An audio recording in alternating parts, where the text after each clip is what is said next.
journal. Bénédicte Kanda. Ravi de vous retrouver pour le journal de la mi-journée sur Radio Lomé. Madame, Monsieur, bonjour.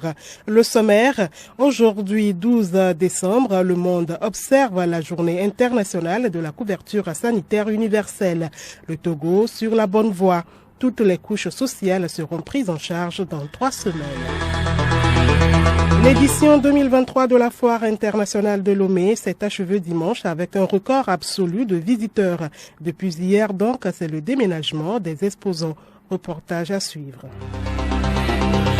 On l'entend souvent dans les journaux, signature d'accords de financement par-ci, la Banque mondiale alloue telle somme au Togo par-là. Eh bien, le citoyen se demande où va cet argent. Explication à suivre dans la page économique. Et puis sport, l'Afrique au Nord, ses stars de football. La cérémonie de CAF Award 2023 a eu lieu hier à Marrakech.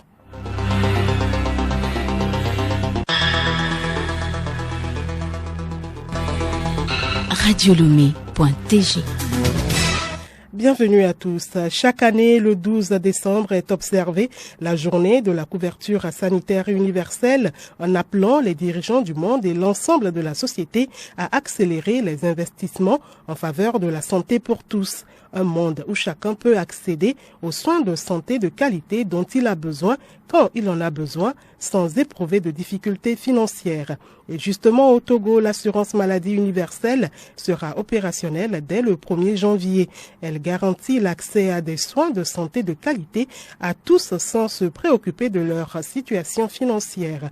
Une bouffée d'air donc aux citoyens. Nous avons recueilli leurs impressions.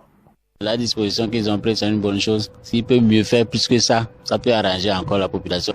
Merci pour la bonne nouvelle. On remercie au gouvernement. C'est une bonne initiative. Alors moi, je préfère que ça dure, c'est tout. L'initiative est une bonne chose parce que ça pourrait aider les nécessiteux de prendre soin d'eux quand ils sont malades et surtout la santé des enfants. Avoir les temps qui sont difficiles ces derniers moments, ça pourrait alléger la tâche à tout le monde. On remercie le gouvernement pour cette initiative et nous remettons cela dans les mains de Dieu dans l'espoir que ça soit effectif. C'est une bonne initiative. Nous prierons que dans les jours à venir, on fasse mieux que ça aussi. Que ça continue d'aller dans ce sens pour aider la population à bénéficier aussi des avantages, des atouts de ce pays. Une bonne nouvelle donc, et il faut une bonne gestion des finances pour la réussite de l'assurance maladie. On parle économie. Où va l'argent issu des accords de financement entre le Togo et les institutions comme le FMI? Le citoyen lambda a tendance à croire que ces montants sont absents du panier de la ménagère. Et pourtant, ils sont présents à travers, par exemple, des mesures prises pour atténuer l'impact de la crise sur le quotidien du Togolais. Les institutions financières accompagnent donc le Togo à maintenir le cap. Le ministre de l'Économie et des Finances, Sani Yaya, parle de la consolidation budgétaire. La consolidation budgétaire veut dire que nous revenons après la série de chocs qui a conduit tous les dirigeants de ce monde à utiliser les politiques budgétaires pour répondre aux chocs et soulager le quotidien des concitoyens. Vous savez, toutes les mesures que nous avions prises, c'est ça qu'on appelle les mesures budgétaires. L'État prend en charge un certain nombre de dépenses, donc les dépenses augmentent au niveau social pour soutenir le secteur privé, pour soutenir les populations vulnérables, pour soutenir le secteur hôtelier. On a baissé parfois des taux. Vous connaissez les dernières 10 mesures qui ont été mises en œuvre. À un moment, l'annulation les prêts aux fonctionnaires parce que c'était pas soutenable. C'est tout ça qu'on appelle les mesures budgétaires. Mais entre-temps, les recettes rentrent moins, ça dégrade le déficit. Le ministre Sani Yaya revient plus en détail sur ce sujet en fin d'édition. Il est l'invité de la rédaction. Les exposants à la Foire internationale de Lomé regagnent leurs boutiques respectives. Pendant 18 jours, des milliers de visiteurs ont pu découvrir des produits innovés et des techniques commerciales modernes. La Foire internationale de Lomé s'est refermée avec un goût d'inachevé pour certains exposants. Hervé Segbonou est allé à la rencontre de certains exposants en plein déménagement au centre togolais des expositions et foires de Lomé. Voici son reportage. Dans une chaleur intense, Tout le monde ramasse ses effets. Certains sourires aux lèvres. Ado, habitué de la foi, dresse son bilan. Moi, je dirais que c'était positif. Parce qu'à la base, on nous connaissait la plupart du temps pour la livraison de béton prêt à l'emploi. Mais là, on a commercialisé des carreaux terrazzo, un bon échange. Je peux dire que la mise en place était bien. On n'a pas eu de soucis pour l'aménagement et tout. La première semaine, il y avait très peu de personnes. Mais après, les retardataires, ils ont pu aussi sortir. Nous, on en a profité quand même. Madame Amour, de son côté, a géré un bar au beau milieu du site. Elle se dit fière des recettes 2023. Du côté du bar, on remercie Dieu. Les choses se sont bien passées. Nous avons vendu comme il faut. Par contre, la déception se lit sur le visage de certains exposants en partance. Pour Belvedere Restauratrice, cette année est catastrophique. Lorsqu'ils ont dit de 22 au 3 sur les affiches, dans la tête de la population et tout, même lorsqu'ils ont prolongé, il y a la plupart de la population qui ne sait pas que quelque chose se passe encore. Parfois, on peut dire que oui, il y a le monde, mais malheureusement, il y a le monde, il y a la foule. Mais est-ce que ces gens sont venus pour payer? Peu d'espérance que j'ai cette année, c'est catastrophique. Richard a exposé des jouets d'enfants. Il déplore le manque de visites. La fin de cette année, il y a trop du monde, mais les gens n'achètent pas. Pourquoi? C'est la crise qui pèse. S'ils peuvent diminuer le prix du stand, ça peut nous arranger. Tandis que certains exposants plient leurs bagages, d'autres profitent pour livrer le reste de leurs produits. Merci à vous Hervé Segbonou. La suite de ce journal, développer l'art théâtral et l'humour en Afrique.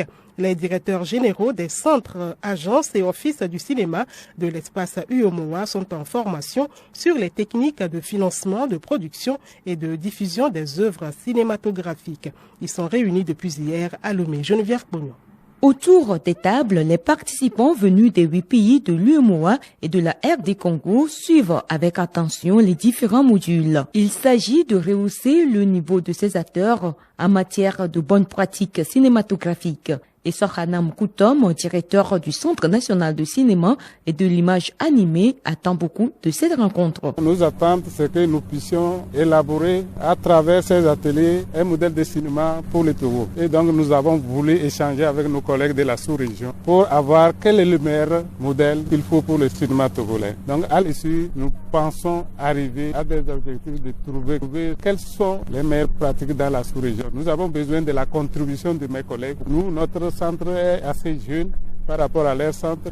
Cette session a reçu l'appui de l'Organisation internationale de la francophonie, OIF. Enrico Chiza, responsable cinéma et audiovisuel à l'OIF. Il était naturel que l'OIF aide ce mouvement qui a commencé par la création du code du cinéma, c'est-à-dire les règles, et ensuite du centre du cinéma et du fonds de soutien au cinéma. L'OIF a donc accompagné le Togo avec un atelier de formation et surtout un séminaire de haut niveau où seront réunis tous les directeurs de cinéma des 8 pays de la sous-région, ce qui va permettre, en plus d'une formation, un échange, une recherche des meilleures pratiques et des pistes de collaboration et de coopération.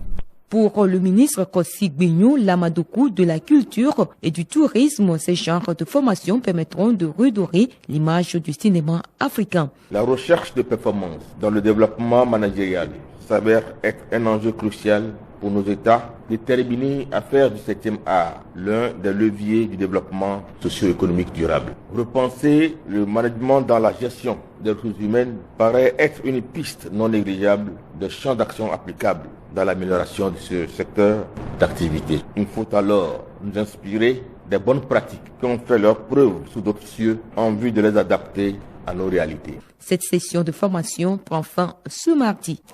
Geneviève Pognon, il faut ajouter que le cinéma togolais a pris de l'envol depuis 2022. Cela a été possible grâce à la mise en place de certaines institutions comme le Centre national du cinéma et de l'image animée, le Fonds national pour la culture et les arts FONCA. Malgré ces avancées, les défis restent à relever. Et Soham Koutom, directeur du Centre national du cinéma et de l'image animée. Les défis sont nombreux. Aujourd'hui, quand on parle cinéma, il faut d'abord la formation. Si on n'est pas formé, on ne peut pas aller loin. Ensuite, en dehors de la formation, il faut les financements. Les jeunes ont les talents, il faut les former, il faut leur donner des moyens. Donc c'est justement pour ça que nous avons mis en place ce fonds-là. Donc le fonds, s'il est bien géré, il permettra aux jeunes de mieux créer, d'avoir plus de moyens pour mieux créer. Donc en plus de la formation, il faut aussi la promotion. Parce qu'aujourd'hui, si on forme, on réalise, on ne fait pas la promotion, on n'a rien fait. Culture a toujours activité marquant les 50 ans de disparition de Bella Bello, la diva de la musique togolaise.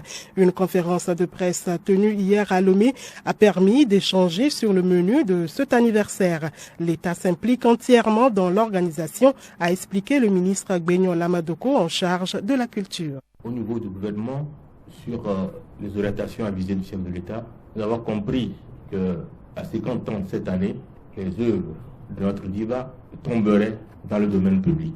On ne peut plus percevoir les droits sur l'œuvre, sur ses exécutions. Donc, le gouvernement, sentant cela venir, a dû adopter en procédure d'urgence la loi sur le droit d'auteur, les droits voisins et les expressions du folklore, qui, entre autres, étend à partir de cette année la jouissance des droits patrimoniaux post-mortem de 50 ans aujourd'hui à 70 ans. Des cultes chrétiens, musulmans et plusieurs concerts géants sont au programme pour honorer la mémoire de Bella Bello. Le journal Bénédicte Kanda.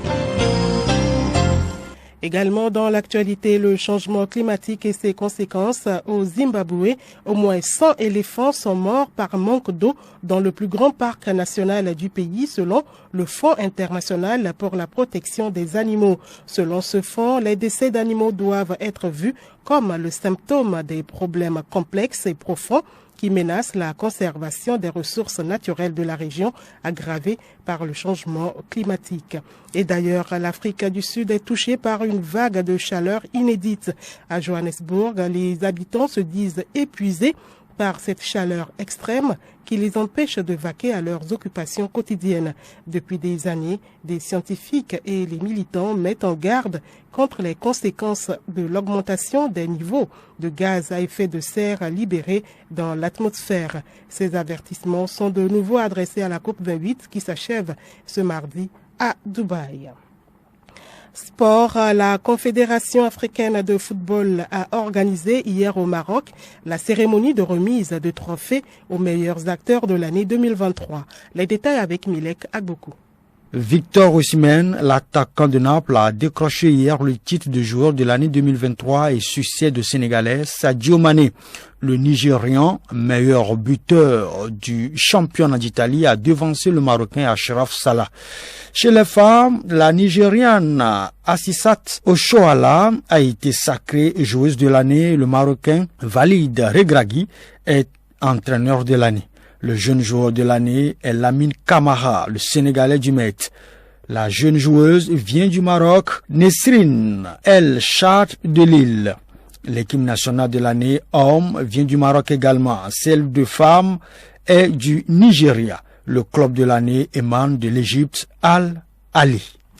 Et comme annoncé plus haut, l'invité de la rédaction, les accords de financement du Fonds monétaire international dont bénéficie le Togo sont le fruit d'une collaboration entre les deux parties. Tout part d'un programme présenté par l'État togolais selon les objectifs de la feuille de route gouvernementale.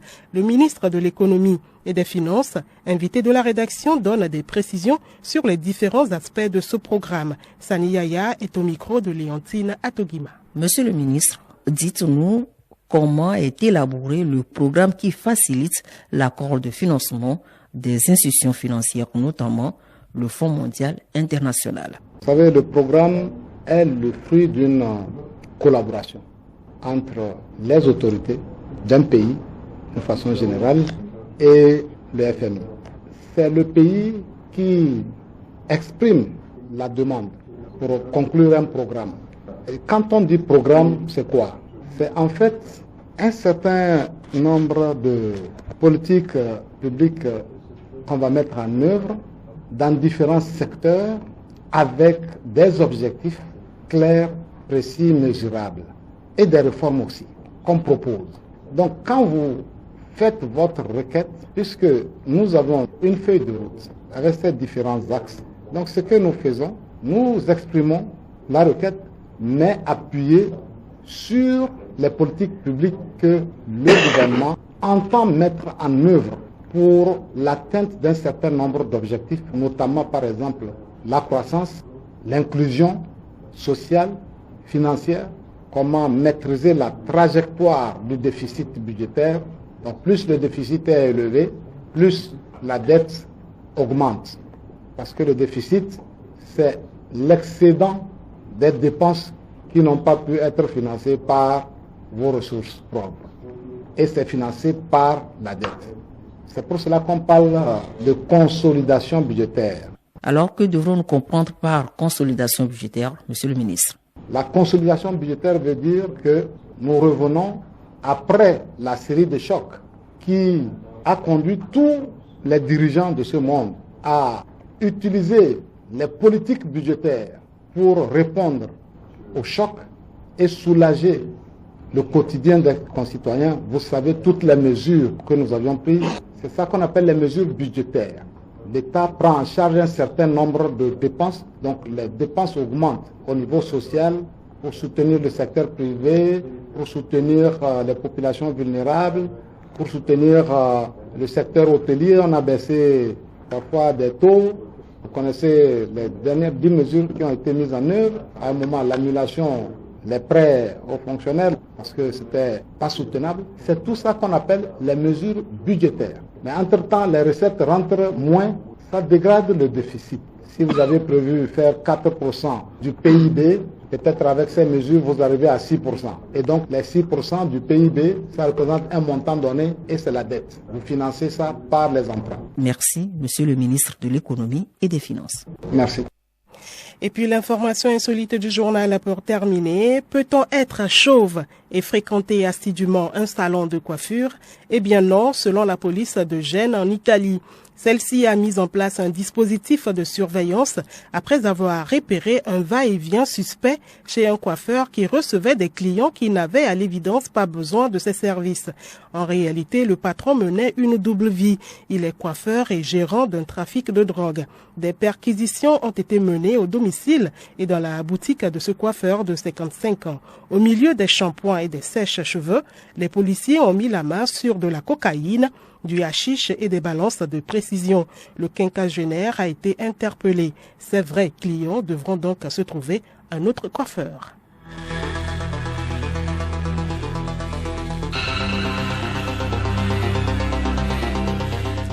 Madame, Monsieur, voilà, c'est la fin de ce journal. Merci de l'aimable écoute.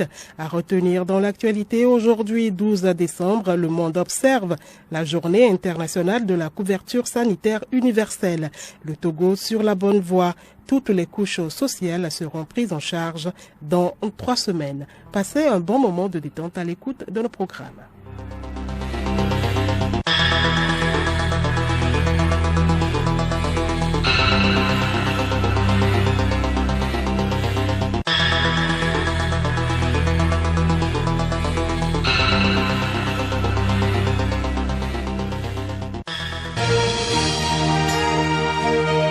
Radio Lomé, boîte postale 434, email radiolomé@radiolomé.tg. Radiolomé.tg